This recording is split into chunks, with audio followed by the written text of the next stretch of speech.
Hey, we'd like to take a minute to thank our sponsor, Isotope, makers of software and plugins for audio repair, mixing, and mastering. We use Isotope products here at the High Gain. It's an important part of how we've been able to bottle pure podcast gold week after week. And guess what? Isotope offers 1 free month of Music Production Suite Pro, which has all the tools you need to mix, master, and repair audio. Also, you can get 10% off all other software using the promo code FRET10. That's FRET10. All of this is at isotope.com, IZOTOPE.com.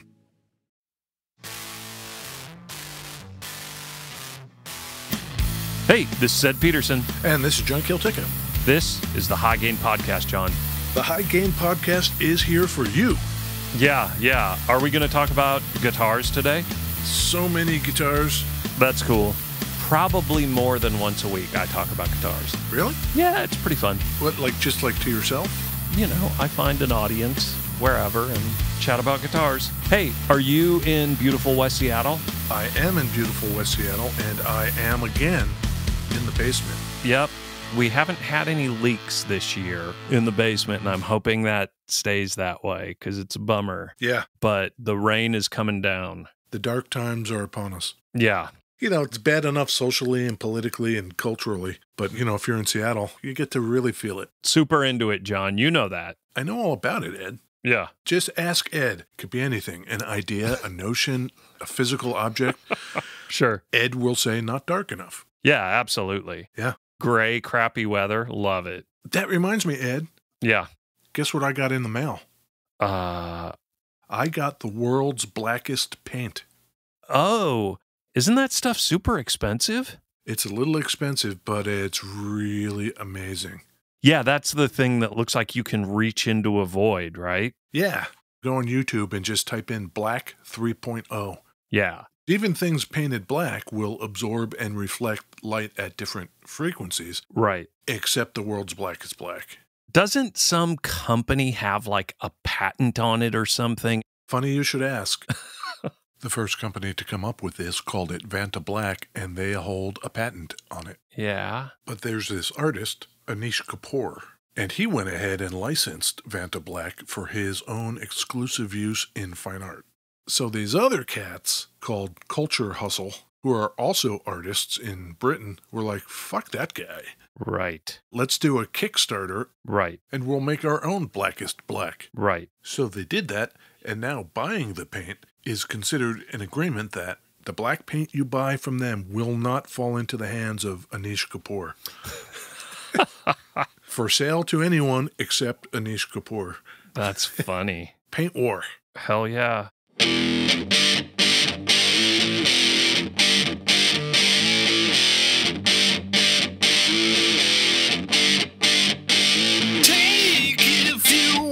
Slice if you want a piece, if it feels alright. Break if you like the sound, if it gets you up, if it takes you down.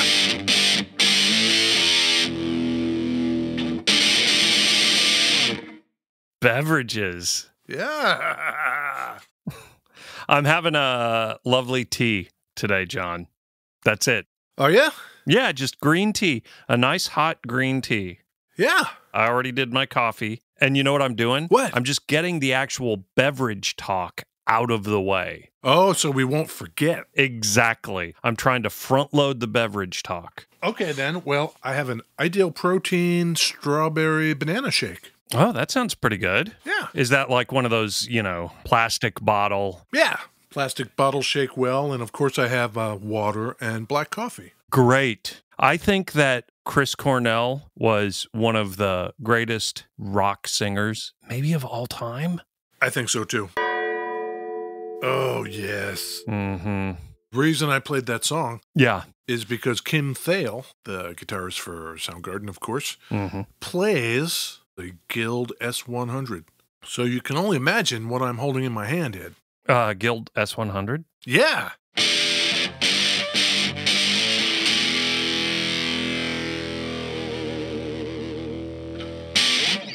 Love it. Yeah, this thing is very special ed, Special ed. but unfortunately, we need to get a little current events out of the way. Okay, let's do it. We lost one of the greats this week, Ed. We did. We've talked about Eddie Van Halen, of course, in the past. Yes. And I wasn't really a huge Van Halen fan from back in the day. But a thing that bummed me out a lot this week was how bummed out so many people I really like were. Yeah. So many people on social media just talked about how they got into guitar because of him. Friends of ours posting these little testimonial sort of things about how much he meant to them. Yeah. I feel terrible about that. It's possible to be influential in a genre and be known for something that way. But when you can transcend the genre and be so formative for people, that really says something. Totally. R.I.P. R.I.P. Eddie Van Halen. Way back in May of 2019, The olden times. episode 53, we talked about an Eddie Van Halen 78 Eruption relic guitar with our good friend and power visitor, Ken, in Wisconsin.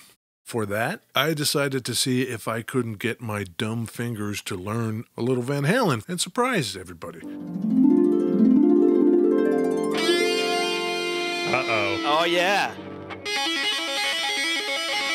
Yep. Oh, my God. Oh, yeah. Oh, my God.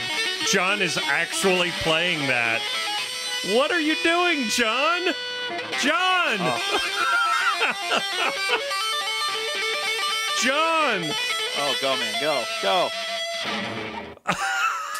You're taking me to church. Oh, my God. What are you doing? I just wheedlied. I've never seen anything like that from John before. I just erupted. I'm not there with you, but I got to ask, did he make the appropriate guitar face while doing that? His nose was like 2 inches from the fretboard. His eyes had a very panicked look as he was doing it, so... Man, can you still do it? No, I cannot. I have this little group that I meet up with every Friday. Uh-huh. It's Fat Licks Friday with just some friends of mine, and we do this little video chat thing and play whatever Fat Licks we've been working on. Uh-huh. And there was a whole lot of Eddie Van Halen this week. Back to that thing of people I do not associate with like being shredders, just ripping out these Eddie Van Halen licks. How can you do that? That's crazy. You know, one thing that makes me wistful, not only about Eddie Van Halen and that episode and all of that, Ed. Yeah. That was recorded pre-COVID, so we were actually in the same studio. I know. We are social distance recording. You know, we're only like, 500 yards away from each other. Pretty close. Yeah. In another bit of current events, I think by the time this episode airs, our esteemed viewers that have chosen to support us on Patreon will have gotten a little bit of swag in the mail. I hope you guys all enjoy that. The thing they're getting, I still don't have one because I just haven't dared venture north to the High Gain North. Yeah, we might need to just mask up and do a transfer. Yep. Pretty good current events, John. Very depressing start to the show. Chris Cornell and Eddie Van Halen. Do you think we need the briefest of recaps about Guild? Sure. I think that would be real nice. I don't think I remember any of the Guild names. You're going to say them, and I'm going to go, oh, right. In 1952, our man Alfred Drange, remember him? Yes. Rhymes with orange. I love it. I'm back. I'm ready. Yeah. That's all I needed, actually. You'll remember Alfred Drange dies in 1972 in an airplane crash? Oh, not the airplane crash commuting to work. Yes. It is that guy. Yeah. Northeast in Connecticut? Yeah. Okay. He founds Guild. Guild, we've said this before, has the distinction of having made high-quality instruments for its entire history, regardless of the multiple upheavals it has suffered. And that's kind of rare for a company to like have to up and move or get sold to another company or whatever happens and maintain the same kind of quality that they originally become known for. But Guild has pulled it off. So in 52, when he starts a factory, it's in Manhattan. Right. Most of the workers he got were laid off people from Philadelphia who were working for Epiphone. 1952 style. They say, we're going on strike. And Epiphone says, all right, fine, you're fired. Yeah, fuck you, workers of the world. Yeah, so all right, well, let's go to New York City and work for Guild. And so that's what they did. I love it. Yeah. And they do fine, and they need to expand. By 56, they move across the river there to Hoboken, New Jersey. Bunch of Jersey boys. Every time we mention Hoboken, I've tended to hit you with some sort of obscure Hoboken-related fact. Sure. This time, I decided to see, well, what's up in Hoboken right now, the today times? Sure. So I found a news item from just this month, a couple weeks ago. Okay. It turns out the plot of land that is the site of Frank Sinatra's birthplace Okay. in Hoboken, Yeah. they have finished building 5 stories worth of condominiums. Okay. You give your condominium building a name. Yeah. This building in Hoboken is called Frank's Place. Oh, that's nice. You want to buy a condo in Frank's Place? There you go. That sounds lovely. Yeah. I like to take every opportunity that Frank Sinatra comes up to remind people that he used to bang Nancy Reagan. Oh, is that right? Oh, yeah. Well-established fact that Frank was banging Nancy. Frank Yeah. was banging Nancy. Yes. Who was married to Ron. Don't ding it. Don't bother. Oh, too late. The worst. So that's Hoboken. Okay. Then in 1966, they get bought by a company called Avnet. Yes, I remember this as well. Yeah, they get moved again Okay. to Westerly, Rhode Island. Yeah. During their tenure in Rhode Island, mid-90s, they get sold again to Fender, Philly, Manhattan, Hoboken, Rhode Island. and now I have a feeling we're all getting on a plane and we're going to Fender, California. Yeah, I think so. In 2001, they shut down Rhode Island and move everything to Corona, California.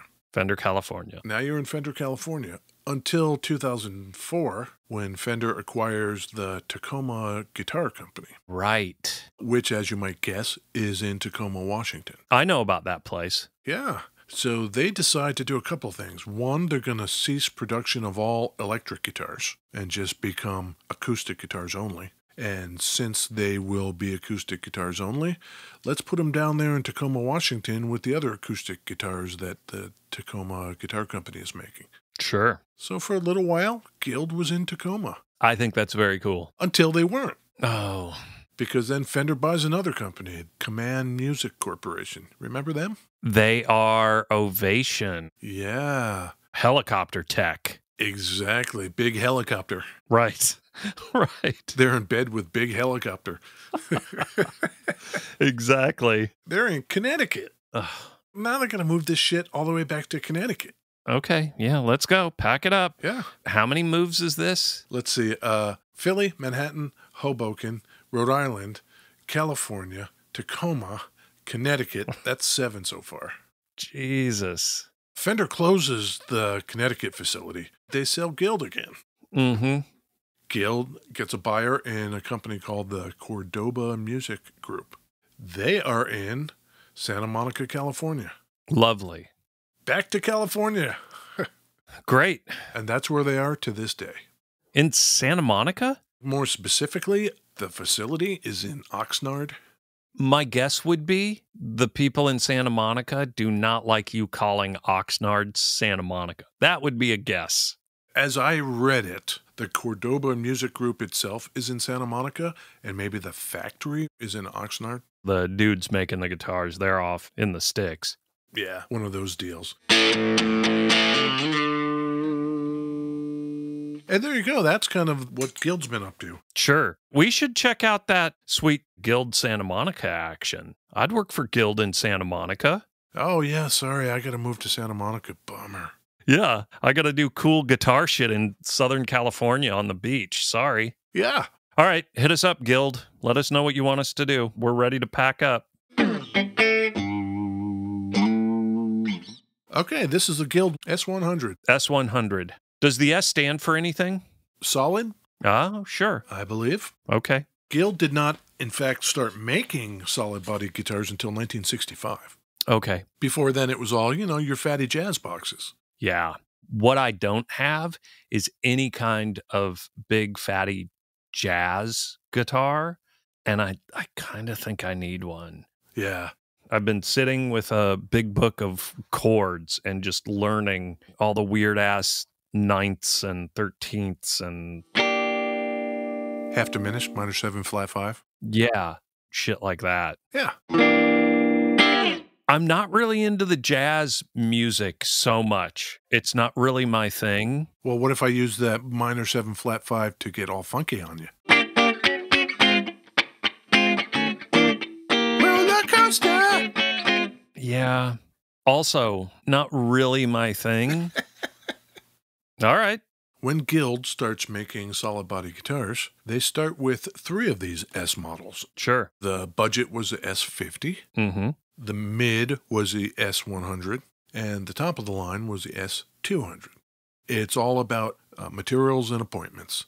Okay. The S50 only had 1 pickup even, and they were a weird asymmetrical body. The S-200 had the kickstand in it. Yep. A kickstand built into the back of the guitar. You fold out this piece of metal and the thing rests on 2 feet at the bottom of the body. Totally. And so it forms what's supposed to be a tripod. I don't think that's a very good idea at all. We did that guitar. We did the Polaro with the kickstand. We did. And it just, oh God, it seems like a terrible idea. Everything about it. It seems so easy to knock over and just snap a headstock. If I ever bought one of those, I would probably just duct tape shut the kickstand so nobody would use it. Yeah. Maybe because of that, I have no idea. By 1970, they abandoned that odd shape and they kind of consolidated the line and simplified the shape. So the S50, that budget line, they got rid of that altogether. Mm-hmm. Same thing with the S200. So the only thing left is the midline S100 that I'm holding here, and they changed the shape from that funky shit to more of an SG shape. But it's an offset. Imagine an offset SG. Love it. That's kind of cool. And here's what they did with it. They made their own pickups called HB1s, probably humbucker ones. And they are highly sought after, hard to find, and very expensive. Oh, yeah?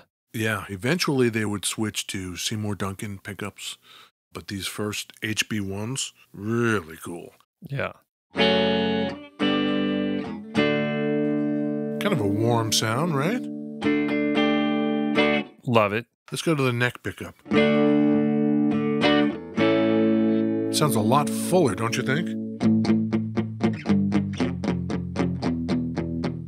Love it. Let's go to the bridge.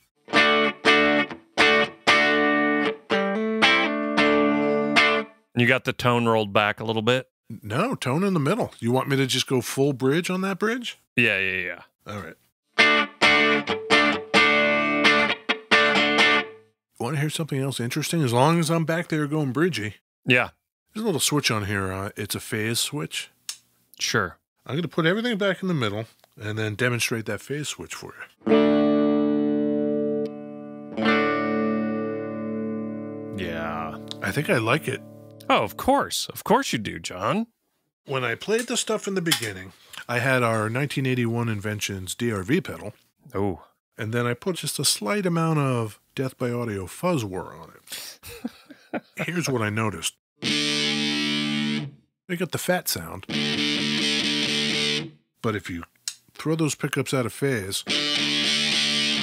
Yeah. it's just perfect.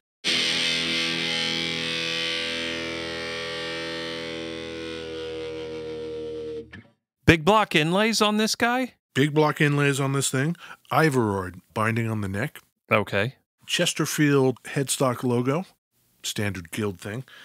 This one is an S-100 Deluxe head, Okay. as denoted by the stock Bigsby. Oh, that's cool. At the base of it, where it normally says Bigsby, it says Guild. Oh, really? Yeah, some people call it a Guildsby. Don't know if I've seen one of those. That seems very cool. Yeah, and the thing I always like to do when I get a hold of any trem arm, because I'm always a little suspicious of them, is I like to yoink on them and see what they can take. And if it goes out of tune too easily, I'm not interested. Sounds pretty good. Stays in tune. That was like a deluxe option. Yeah, otherwise it would be a hardtail. The tailpiece would be diagonal. Yeah, it's almost like brutalist style, like just a block of diagonal metal. Yeah. What do you got there? This, Ed, is a Catalinbread Belle Epoch tape delay. That sounds really good. Pretty cool, huh? I like it a lot. I kind of know about it. It's a pretty minimal pedal, right? Echo sustain. Oh, okay. Modulation. Oh, okay. Recording level, like recording head level. Yep. Mix and echo delay. So there's no setting the number of repeats. Let's see.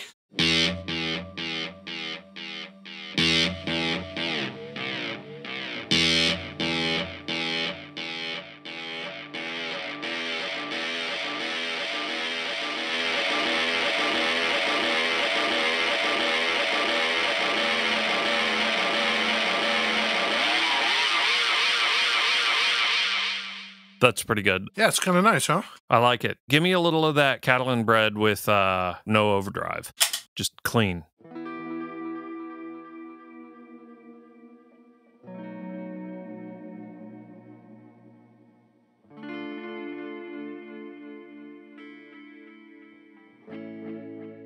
Yeah, that's pretty good. It's a nice pedal. They're out of Portland, friends to the south. Yeah, tape delay. You know, it does what a tape delay is supposed to do. Delays like tape. Good job. So that's how this thing sounds, Ed. Yeah. What do you think? Yours is cherry, correct? This is cherry, yes. Okay. It has the two HB1 pickups. It has the Guild branded Bigsby phase switch. Cool headstock. It's a set neck. Yep. It joins the body at the 22nd fret. Okay.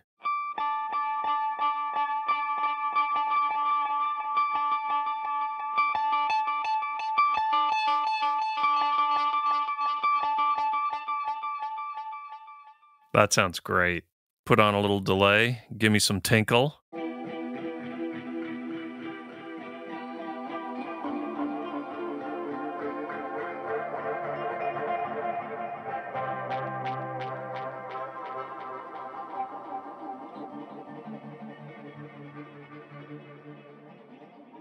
Yeah, it's just me ambienting out. That was the Belle Epoch and the Walrus Audio Lillian and the Old Blood Noise Endeavors Visitor.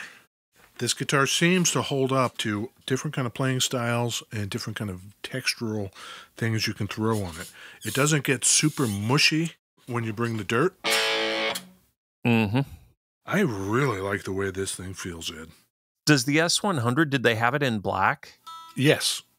I should say that post-ceasing production of all electric guitars, Guild has since picked that back up. So you can actually get a new S-100. Oh, hell yeah. Did anyone else play that thing? Maybe Kim Thale was the most visible proponent of this particular guitar. Carrie Brownstein of Sleater Kinney. Cool. Tim Kinsella of Joan of Arc. Also cool. Stephen Malcolmus. Ooh. Yep. Well, that brings us to the end of this, Ed. All right, John. And viewers, if you want some of the cool stuff that our Patreon subscribers are about to receive in the mail from time to time, little surprises, go to patreon.com/thehighgain. Maybe sign up. I don't know. Maybe do that. You know, whatever. Yeah. Or not. Or not. Do your thing. You do you. We want you to do your thing. We're on Facebook too. Instagram, Twitter. Still have not set up that Etsy account, Ed. You could probably pin your Etsy items. Right. And then we could figure out a way to get them up on LinkedIn. The best. Yeah. All right, John. Have a good week. Yeah, you too, Ed. What do you say we do this again next week? I think that's a great idea. Let's do it. All right. Talk to you later. All right, bye. Bye.